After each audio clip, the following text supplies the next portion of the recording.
Welcome to the Buy Box Experts podcast. We bring to light the unique opportunities brands face in today's e-commerce world. Hi, I'm James Thompson, one of the hosts of the Buy Box Experts podcast. I'm a partner with Buy Box Experts and formerly the business head of the Selling on Amazon team at Amazon, as well as the first account manager of the Fulfillment by Amazon program. I'm the co-author of the book, The Amazon Marketplace Dilemma, and co-founder of the Prosper Show, one of the largest continuing education conferences for Amazon sellers in North America. Today's episode is brought to you by Buy Box Experts. Buy Box Experts takes ambitious brands and makes them unbeatable. When you hire Buy Box Experts, you receive the strategy optimization and marketing performance to succeed on Amazon. Buy Box Experts is the only agency that combines executive-level advisory services with expert performance management and execution of your Amazon channel strategy. Go to buyboxexperts.com to learn more. Today, our guest is Shannon Roddy. Shannon is the founder of the Marketplace Seller Courses Company and a consultant to brands learning about Amazon. He helps brands to set up, optimize, and launch their Amazon storefronts and products, as well as to promote and protect their brands on the Amazon platform. Today, he shares with us his expertise on the challenges that brands have in getting started with the Amazon channel. So welcome, Shannon, and thank you for joining us today on the Buy Box Experts podcast. Yeah, thanks for having me on the show. I appreciate it. So we like to think that this is a nice, friendly podcast, but we do ask tough questions. And so let me start with a fairly straightforward one. Please share with the audience some of the details of the types of brands that you typically deal with when you're training brands about Amazon. Yeah, so it's interesting. It's really anybody from startup, people who are not yet on Amazon. They could be emerging brands. In some cases, they've been around for 5 or 10 years, but they've never exploited the Amazon opportunity. Mm-hmm. In other cases, they're brands that have been around for several years. Their products are already being sold on the Amazon platform, and they just haven't been selling on Amazon correctly or at all, in which case there's a lot of cleanup involved. And so both of those are really great opportunities. So not yet selling on Amazon, mm-hmm. Whether they're a new emerging brand or been around for a little while, or companies that have been around for a long time and have either not exploited Amazon or have massive cleanup issues. Those are some of our favorite case studies and companies to work with. So you like the sick patients coming in the door? You know what? I was at Fancy Food Show recently and talking to some of the companies. They're like, our Amazon is a mess. And for me, I get, big eyes, because for me, that's the best opportunity. One of the companies that we worked with, cleanup 7 years ago when I started, those are the golden opportunities, because there's a way to do the cleanup and it means you get to capitalize on it. If you're starting a storefront from scratch, it means you've got to slowly build and, grow your brand equity and everything. But cleanup means there's already sales on Amazon. All you got to do is clean it up so that they all go through you. Right. So brands of all sizes and maturities have had challenges getting up to speed on what it takes to succeed. Brands of all sizes and maturities have had challenges getting up to speed on what it takes to succeed on the Amazon channel. You and I have talked about frameworks that brands need to think about in order to deal with Amazon, depending on the stage of the brand. Share with me how you differentiate different approaches that brands need to take depending on where they are in their life stage.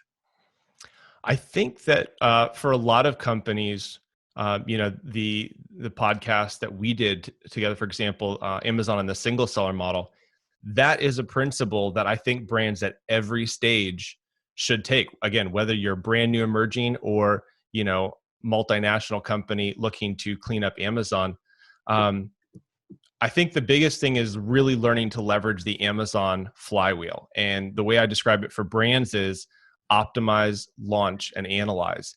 And so wherever you are, you want to go through and make sure that your listings are fully optimized, mm-hmm. From the product images, the features, the copy, A+ content, videos, and then that you're fully leveraging your opportunities to launch those products correctly using Amazon campaigns internally, anything off Amazon that you want to direct with, social media, that kind of thing.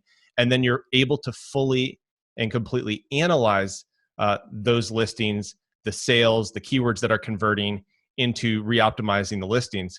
And again, that is principle that's applicable to a company that's just launching, who's looking to do it correctly, or a company that's been on Amazon for 10 years, because there's a good chance that their listings aren't optimized, that they haven't been, cycling through that flywheel and actually leveraging, keyword data from Amazon campaigns to make changes in their title, for example. Mm-hmm. So for brands that are emerging on Amazon, let's talk about the types of momentum you see Amazon providing those brands. Yeah. If you think about, Amazon is not a place where if you build it, they will naturally come. But how do you get brands to a place where they can do some of the initial legwork and get themselves spinning their own flywheels? Yeah. So this is really the first case study that I wanted to talk about a little bit. And it's the importance of momentum on the Amazon platform and how important that is for a brand, especially as you're getting started. So I worked with a company last year, and they were just getting started. We helped them optimize their listings, send their products into FBA, run campaigns. They did a little bit of social promotion. Hey, we're live on Amazon, directing some of their email traffic, and really got ramped up and going. And all of a sudden they ran out of stock, and then B, ran out of money and weren't able to do campaigns. And you look at that stop and go, it just crippled them. And, for several months, it took them so much time to even begin to regain some of those initial sales. And I'm not sure if you've had this experience as well, but what I've found is it's actually 10 times more difficult, maybe not that, but at least 3 or 4 times more difficult to regain momentum for a brand that exists, that had momentum and then dropped, than to relaunch a brand new brand and new products. It's almost like Amazon says, we already gave you a shot and you failed, as opposed to, you're new, let's check this out. So working with a company that was launching their new line of products on Amazon, and I was in an advisory role, so I was able to assist with some of the work. But again, all I was providing was consulting. So I'm offering suggestions, and they would take or leave them as they saw fit. And one of the challenges they had was deciding how they were going to use Amazon. And it was, at first, we're going to sell all of our products on Amazon, then we're not going to sell any of our products on Amazon, to we're only going to sell our bestsellers on Amazon, to we're not going to sell our bestsellers on Amazon. And what wound up happening was they stuttered through month after month of stop and go. So at first they listed all of their single products, and then they decided against that because they wanted to increase the average order value. So then they listed multi-packs, but they stopped all the single packs. Mm-hmm. So all the reviews, all the sales velocities on those initial ASINs got stopped, and now they're launching their 2-packs. Well, they did that for a few months, realized they wanted to increase average value more, and so they stopped all the 2-packs and they listed all their bundles. And it was literally stop, go, stop, go. Right. They would get product reviews that would then be on dead ASINs that were no longer active.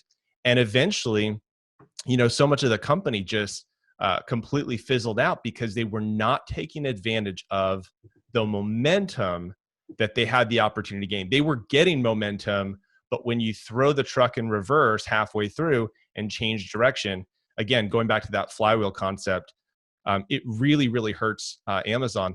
And understanding that the campaigns play into that in the exact same way, that if you've got campaigns that are running, you don't want to just throw the brakes on. I worked with a company trying to advise them on this. Their campaigns were literally set up as July campaign, and then they had an August campaign, and then like a holiday campaign. So they were literally running a campaign for 1 month, almost like it was a promotion, and then shutting it down and then starting a new campaign. And the campaign never had the ability to generate momentum and generate sales and keyword. We basically cleaned it up. We created new campaigns. We let them keep running, and we doubled their sales in 5 months. So let's take a different type of brand, one that is already being sold on Amazon by a bunch of mysterious, probably unauthorized third-party sellers. Now the brand decides, wait a minute, we're going to do something about this. We're going to own this channel. We're going to clean up our branding, maybe clean up our distribution. What have you seen brands like that do? And both things that work well, but also common mistakes they make in terms of thinking somehow that they can just swoop in and fix everything. Yeah. So one of the first companies I actually worked with was this exact scenario. It's how I learned Amazon cleanup. In fact, if you search the term cleaning up your listings on Amazon, you'll see a 4,000 word article that I wrote on Skubana's blog a couple of years ago that really is the most detailed analysis of what it takes to clean it up. And it is a lot, and a lot has changed over the last couple of years. The number one benefit is you already have sales velocity going through your brand, even if they're counterfeit listings, even if it's a trademark infringement, even if it's an unauthorized seller. So if you can begin to clean that up, and you take, for example, a company that has duplicate listings, so maybe you have 3 or 4 ASINs for the same product. Somebody's thrown it up with a different UPC code, a reseller UPC code, what have you. You're essentially parsing out the sales velocity between 4 ASINs when it should be 1. So with the company that we did this 3 or 4 years ago with, there was about $15,000 using Jungle Scout to look at their sales estimator and get an idea of what the traffic was through all these listings and all these resellers. They had about 135 unauthorized resellers on the listing, and something like 40 to 50 duplicate listings, trademark infringement, counterfeit infringement. And it was just going through the process of cleaning it up. We were able to, because we had new iterations of the product, create new optimized listings under our brand using brand registry. So that was actually very, very important to be able to create new listings. You can, if you've got a UPC code that exists and the product's there, you can take control of an existing ASIN using brand registry and be able to clean up whatever images or product features were there previously. So it's really taking dominance over the ASINs themselves and then creating a distribution enforcement system that allows you to remove those unauthorized resellers, so that when people search for your brand or your product, it's going through one listing per product and it's going through you as the seller. And in that case, we were able to ramp the brand up to $1 million in sales the first year. And we were able to achieve #1 new releases and #1 best sellers, because again, we took what was being scattered from all these different listings with followed up with poor quality products and poor customer service, and provide high quality products from the manufacturer with superior customer service. And I mean, it paid off. And as you and I talked about in our podcast as well, once you clean up the listings, it's much easier to maintain that. There's only so many people who will attempt to sell your brand or product.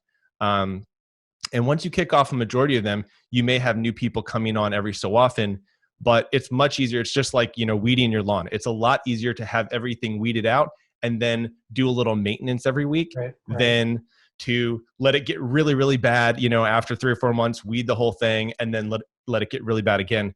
The idea is that ongoing maintenance, is little investments over time, is much more effective than trying to do everything, once every 6 months, for example. Many of our prospect brands have a very poor attitude towards the Amazon marketplace. They don't have proper control of branding or distribution. I'm interested in hearing from you. What techniques can you offer our audience on how to get brands to view Amazon as a growth opportunity that can be leveraged as an important sales channel?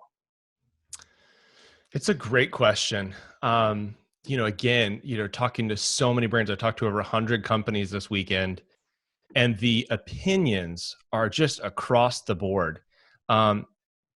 Everybody feels a certain way about Amazon.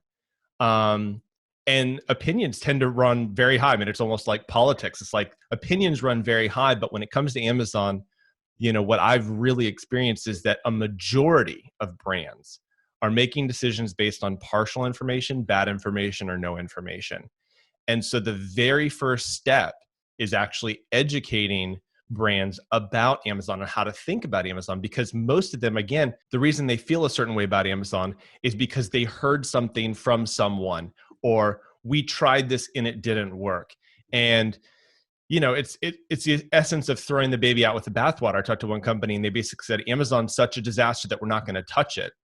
And the problem with that hands-off approach is it doesn't get any better, and it ultimately has the ability to impact the brand off Amazon, into retail, into distribution, certainly consumer perception of your brand and product if it's not being represented well on the Amazon platform. So it's the reason why I created my podcast as well, is to educate brand owners to think about Amazon correctly. So again, Amazon is a branding platform before it's an e-commerce platform. It's saying we don't want to be on Amazon is like saying we don't want to be on Google. And people have all these concerns. There's so much fear around Amazon. People have so many decisions that they make that are fear-based instead of education-based, that people will say, well, I don't want Amazon to get too big Mm-hmm. and be too much of my sales, because then I'll just have an Amazon business. Mm-hmm. Well, that's fine. The better your Amazon business does, you can take any revenue and profits from that and use it to build out your other channels. Be omni-channel. Expand into retail, build out your business in other ways so that you've got that leverage and you've got that protection across multiple channels, so that you don't have an Amazon business where if Amazon suspends a listing or shuts your account down temporarily, that it, creates utter disaster and chaos. So the goal is really understanding Amazon. It does 50% of all e-commerce sales. It's not going away. People use it for product research, even if they're buying in a store or on another website. So the importance of Amazon cannot be understated. And again, I think once companies are willing to, as Jim Collins would say, look at the reality, accept the reality of what the market is and what the conditions are, then you can begin to make educated decisions. But if you're not willing to accept the reality, that's the first step. So let's suppose I'm a small brand selling under $1 million a year today on Amazon. I want to keep growing both on and off Amazon. Where have you seen brands of that size go wrong with their Amazon channel efforts? There's a couple different things, and one of these concepts comes from a principle actually pulled from Truett Cathy, who's the founder of Chick-fil-A, and it's this idea of better before bigger. So to play it back a little bit, there's a marketing manager who was in a meeting, and all of the marketing managers at Chick-fil-A were saying, we have to get bigger, because Boston Market, who at that time in the sort of fast food chicken, market, was growing and expanding very, very quickly. And Chick-fil-A is going, we have to compete. And so you have all these marketing managers and all these advisors in the room saying, we need to expand, we need to grow bigger, bigger, bigger. And Truett, who happens to be a fairly mellow guy, started pounding his fist on the table and saying, no, no, no, no, no. And sort of like everybody in the meeting stops. And he goes, we have to get better. And if we get better, our customers will demand that we get bigger. Mm-hmm. And it was just a little bit of a different philosophy that everybody who goes, we want to get bigger on Amazon, we want to increase our sales off Amazon. If you don't focus on getting better before bigger, it's eventually gonna play out into have some pretty significant repercussions. And if you look at the model of what worked, the year that Chick-fil-A did $1 billion in revenue, Boston Market filed Chapter 11 bankruptcy. And that's the model of better before bigger. So working with companies that didn't have the infrastructure in place, they did not have order management systems in place, they didn't have customer service in place, or there was problems with the product. We have situations where I'm working with a brand and customers are complaining about an aspect of the product that doesn't work. It's a manufacturing defect, and they're not willing to fix that. Uh-huh. And instead, they're trying to push sales. I mean, you talk about pushing something, all you're doing is pushing your destruction faster if you're trying to increase sales on a product that is guaranteed to get negative reviews because you haven't gone back and fixed it from a manufacturing standpoint. So let's flip the tables a little bit. Let's say I'm a really big national brand, and Amazon has traditionally not been one of my biggest channels. I get onto Amazon. Yep, there's lots of demand for my brand. I'm doing really healthy sales. Where do the mistakes for those types of sellers differ from smaller sellers when it comes to keeping their eye focused on getting things done properly on Amazon? One, again, it all comes back to education. So I love, I'm rereading 7 Habits of Highly Effective People, and he talks about leadership and management. And leadership is doing the right things and management is doing things the right way. And so again, having an understanding of how Amazon plays into your overall channel and knowing what the right things that you need to be doing are in terms of listing optimization, distribution enforcement, advertising, that sort of thing, and then doing it well, having people, like you mentioned on your team, who understand the best practices, who are able to effectively use their time to pull the right levers and the right triggers, really are the most important things. One of the mistakes I see a lot of companies make sort of in that space is allowance of multiple authorized resellers. And we see this a lot, and they say, well, we're fine kind of selling on Amazon, but we're also fine with all of these other people selling on Amazon. And they do not understand how splitting up the Amazon campaigns, splitting up the customer service. Yep. Again, all of these different aspects of Amazon that are done much better by a single seller, and in particular the brand owner. That's definitely an area that I see that's the most challenging. The second one really plays into advertising. Again, people have a lot of misnomers about advertising. Talked to a woman the other day. She goes, well, I heard that if you're not willing to spend a certain amount, that Amazon isn't going to give you any, sales at all for the advertising that you're doing, which is a complete misnomer. I mean, you can spend any amount of money and get sales for it. One of the biggest challenges that I have and the things that I spend the most time convincing brands to do is protect their own brand using advertising. And you may or may not be surprised, you may deal with this as well, but companies will say, we do not want to bid on our own brand name. In fact, they will say, I want to use my brand as a negative exact match in my advertising because I come up organically. And I don't want to waste money for somebody who's looking for my brand. And they don't realize that at this point in time with brand ads and sponsored product listings, 90% of the page of the initial above the fold detail page when you do a search for a brand is all sponsored advertising. Right. And you can get a situation where, yes, somebody was looking for your brand, but are they really that diehard? Are they really that hardcore that they're not going to click on a competitor listing and go, this one looks good too. This one has good reviews. And in some cases, I think a FeedVisor study came out recently that said most consumers don't even differentiate between paid and organic results. They don't even realize that advertising is happening. All they know is that they searched and they got products that were displayed to them. So keeping that in mind, understanding you have to play the advertising game. I mean, very, very quickly, just in the last couple of years, I mean, Amazon went from being next to nil to their advertising revenues looking to surpass Facebook and, the top three of Google, Facebook, and Amazon now. And agencies are kind of getting caught, a little wet behind the ears of, oh my gosh, we've got to figure out the Amazon advertising because, we were just handling, Google and Facebook, and all of a sudden we've got to figure out the Amazon side of things. But understanding that you've got to protect your brand, you do have to do advertising. And when people say, well, advertising hasn't worked for us, 90 to 95% of the time, it means it's not being done correctly. It does work if you do it well, if the listings are optimized, if you're going after the right keywords or the right product attribution. Let me change gears a little bit here. For a lot of brands that are national brands distributed in brick and mortar, they show up on Amazon. One of the big scary moments for them is when they realize just how many private label sellers, these Me Too brands are also competing on Amazon. And many of these Me Too brands, they're pretty good at playing the Amazon game, and often they're better than the national brands. What advice do you have for national brands looking to enter the Amazon channel today where there is, a number of these hyper-competitive pressures present in the marketplace that they don't face anywhere else? Yeah, it's so funny because I was having that exact same conversation, the Me Too brands.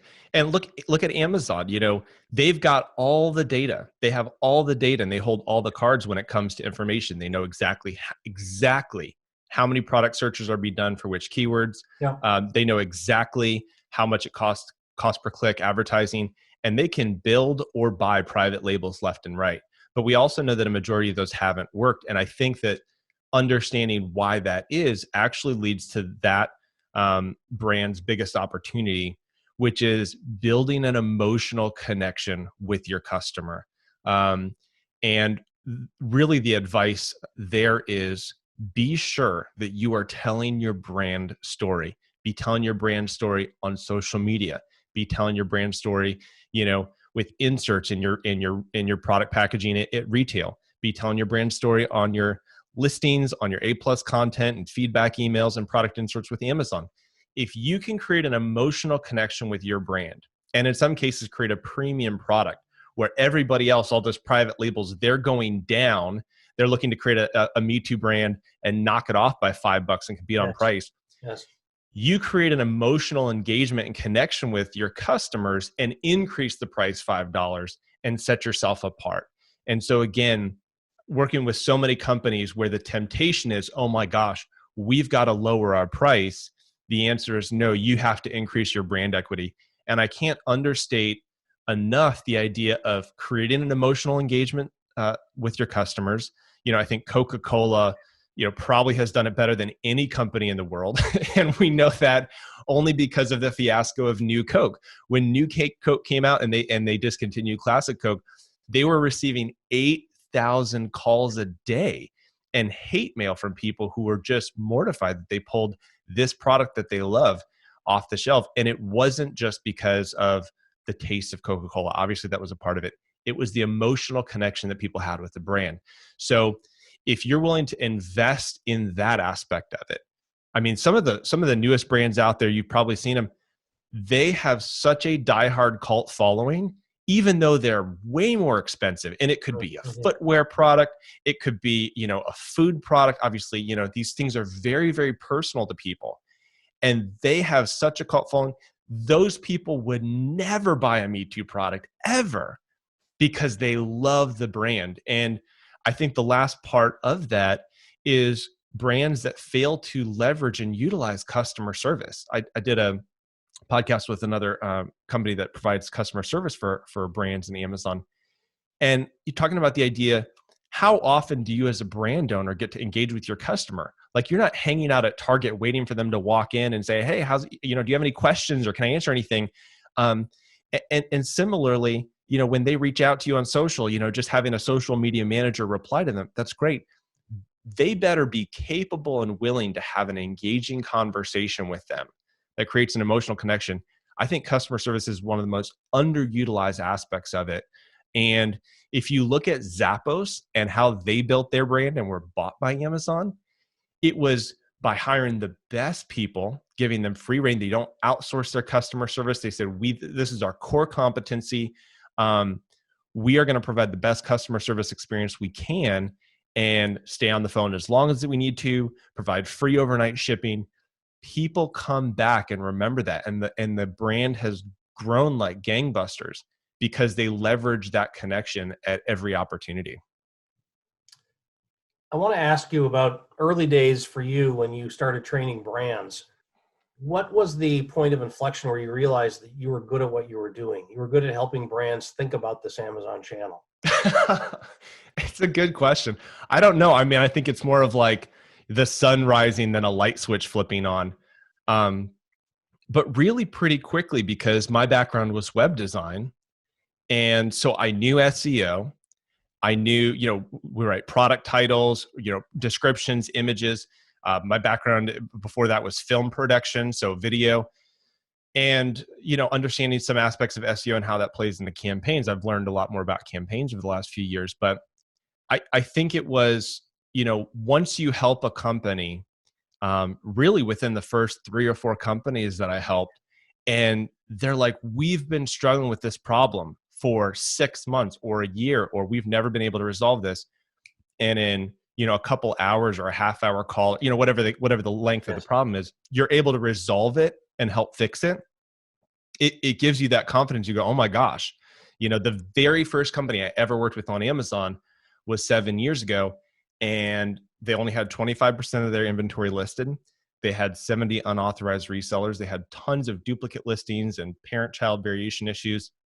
And I spent 3 weeks on hold with seller support, and I would go to bed with that song playing in my ear because I had listened to it all day. And there was no resources about how to clean up duplicate ASINs or how to reintegrate a parentage that had been broken up. And I figured out a few things. In fact, the original article that I wrote after doing that experience, I still have on my website. But I did that, and over the course of 6 weeks, we kicked off the unauthorized resellers. We got the remaining 75% of their inventory up. Their sales increased by 400% the next month. And this is coming from a guy who sold one product on Amazon, and I had no formal training. But probably my best gift, I was homeschooled for a good portion of my years growing up. I was never given formal education.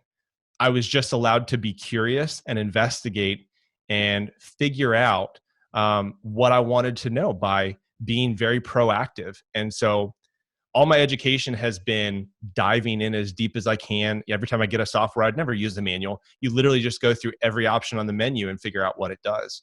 So I think early on, there was an aspect where it really clicked. And that's where I decided, you know what, I'm going to shut my web design company down. I'm going to focus on Amazon because, again, sort of the Jim Collins philosophy of discover what you're passionate about, discover what you're, good at, discover what you can do better than anybody else in the world. And I believe that aspect of helping brands understand and leverage Amazon was something that I could be really, really good at and do better than anybody else, in that capacity. Okay. So the other shoe drops here when I ask you, tell us a story about a big mistake or a big pitfall that you ran into building your business, working with brands. Oh my gosh. Was there a door slamming where you realized, there's a bunch of stuff I still need to learn about how to run a business and how to help brands? I think there were so many. How many stories do you want? I think early on, it's amazing to think about how much when I started putting together marketplace seller courses, I'd been doing Amazon consulting for several years before that. But when you have to teach something, you have to learn it to a whole new level. It's one thing to know it enough to do it, but to know it enough to teach it, it requires 2 to 3 times that level of knowledge. So I remember working with a company and they said, we've got this guy selling our product. It was sort of a, manufactured product, sort of a commodity product. And, we've got this unauthorized seller. And I remember spending several hours and, charging them for the time and stuff. And I had zero knowledge of how to do distribution enforcement, and it ended. It's like, I tried my best. We kind of did some of the photos and stuff, but had no idea what I was doing. And, I think, some of the other companies that I worked with a silk bedsheet company from Hawaii. And, the initial launch was like, okay, we got your listings optimized and the photos look great and the SEO's there and you're launched. And they didn't have featured merchant status and they weren't winning the buy box. Yes. And they had no sales. And they're like, how do we rank for silk sheets? We've got the best silk sheets on Amazon. And I didn't understand or know the strategy of when you're not able to run campaigns because you don't have featured merchant status and you don't have brand awareness because it's a brand new company, the strategy of driving off Amazon's social audience to your Amazon storefront to kick that in. Again, we're talking about the flywheel. You want to start that momentum of once you get a sale, then all of a sudden you have the capacity to get featured merchant status. And once you get, more sales, then you have the ability to get reviews. And once you get sales and reviews, you have the ability to organically rank. And once you're organically ranking, you're getting more sales, more reviews, and higher ranking. So just not knowing all those things that took me 7 years to learn. Then I take it, I turn it around and I put it into a course so that anybody can start off Amazon, brand new company. And it's like, here are 7 years of Amazon knowledge broken down to the simplest steps that I can come up with to make it really simple and accessible so that you can know the expert strategies that have taken me this long, because I promise and guarantee you don't want to take 7 years to learn this stuff. It's too long of a learning curve. Here's the good news. And I feel your pain. Amazon doesn't typically publish, hey, we're making these changes and you should all pay attention and here are the implications. And so there's a blind spot that we all have somewhere when it comes to Amazon. And it's very frustrating when you're used to succeeding as a brand in traditional channels. You know how the game is played. Along comes this channel that you don't really understand the rules, and the rules change. And when they do change, nobody publishes a book that says the rules changed. And so you one day everything's great. The next day, why did my products no longer show up in first page? What's going on? I don't understand. That kind of stuff really is frustrating for all of us. Quite frankly, if I think of where I see brands falling down the most is they're not used to having to be flexible with the channels in which they sell. And quite frankly, if you're going to get serious about the Amazon channel, you've got to realize that there are hiccups all over the place and you can't stop them from happening. It is super frustrating. So anyways, and there's two, I'm sorry. there's two parts to that. One is Amazon comes out with a lot of updates that many times are frivolous, many times are beta tests, many times are A/B testing. Mhm. It doesn't mean you need to jump in and invest tons of time, energy, and money. Amazon just created this opportunity to do social posts on Amazon. We don't really have data yet if that's even worth a brand's time to invest in. We'll know over time. But as you mentioned, some of the new things that come out, again, it's sort of a surprise. And I remember in college, I learned from the high school kids that I worked with a game called Mao, where the first time you play the game, they don't tell you the rules. You just get penalized. And if that doesn't sound like Amazon, I don't know what does. But it's literally like, you say or do something out of turn and you get penalized for these goofy rules that you learn by being penalized. And that's how you play the game Mao. But it's very similar to Amazon in that regard. Talk to me about your mentors and the kind of advice that they've given you with you running your own business. Have you had people that you can look to who have helped you, become a better entrepreneur, be better at what you do in terms of serving others? Yeah, Charles Lee from Ideation has just been a phenomenal mentor and somebody who, even though I've known him for several years, we've only had a few points of meeting. I think we've only met up in person a couple times and we've had a handful of phone conversations. But every time I engage with him, his advice is so pivotal. And I remember when I was first meeting with him, I still had a web design company. And I said, oh, we're going to focus on branding and marketing and e-commerce. And he told me, he just looked at me and said, you can be a jack of all trades. He said, but I'd rather be a meaningful specific than a wandering generality. And that was like a gut punch. And I was kind of angry with him, to be honest. My pride was a little hurt. Yeah. But I went back and I thought about it and I sat down and really reflected. And after several months, I came back and I was like, you know what, you're right. And when I figured out the Amazon thing and realized that that's what I wanted to pivot to, it really helped me clear the plate. And I was able to go back and reflect on that. And he was also the one who said, if you want to, really be a thought leader in your space, you're going to have to do your own events. And that's where we kicked off our Ecom Bootcamp event last year. Or, at some point you're doing this as a solopreneur, which I was early on. He said, you're going to have to build out a team. And all of these things, I keep going back to his advice, even though it was, very short, very simple. It proved just to be, wise and sage. And I think about a lot of the growth of experience over the last 3 or 4 years, or even longer, to Charles Lee and his mentorship early on. That's great. That's great. One last question for you. What advice would you give, based on all of your experience training brands, what advice would you give to brand teams today to help them become more effective at managing their Amazon business? The number one thing I'd say is educate yourself to the point where you can ask the right questions and where you can audit the people who work for you or the companies that you outsource to. And so what I mean by that is, again, your goal, your job is to drive the bus. And, again, Jim Collins' analogy of your goal is to get the right people on the bus, get them in the right seat, and then you figure out where you're going to go. You don't have to educate yourself to the point where you're an Amazon expert and can do all of the things that your brand needs to do on Amazon.